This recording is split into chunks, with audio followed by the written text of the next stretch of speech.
گلن گود 11 سال بر خودان و قهرمانی دکه لهم بر تواهی جرین تندی و داگر کریه ام دا جارک دند بجن جن جیان آزادی جبر تندی به همه جوره خواه لسر جنان تیمشاندن لگلک مالباتان دنام جواک ده لقادن سیاسی کو جنان تیشنگ هدف تنگرتن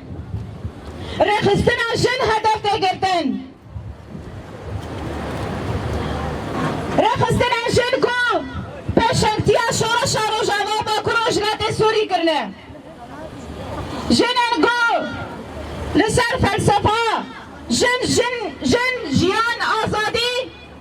بر خودانه کی به هم پاده دن مشاندن فلسفه گوره بره مروحیه ریبره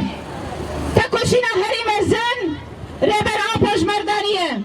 بناوی و تما جگر حقانی جزیره امرالی سلام و حزار سلام جدا کوشینو بر خودانه ریبر آپوره آهی گلا هل دبجره لهر دستلاداری ذهنیت بابک سالاری دولت نتاو کابیتالیزم لسر ابراپا تجرید گراند که و هر روژاوید خوازی تعریب که لیوکی گزارا که مد بشن روژا موابرانی به روژا کولی و روژا محله ام دروشکی آرام و آزاد بجین جبا کو ام کاربن وکی جن رخصتنی خو خود بکن به تواهی پکاته خو جبا کو ام کاربن هزا خو مزن بکن لهم بری داگر کری گریارن داگر کریه گل قادن هاتن داگر کرن بدست دولت ترک پیوست اماکی جن خودی ایراده بن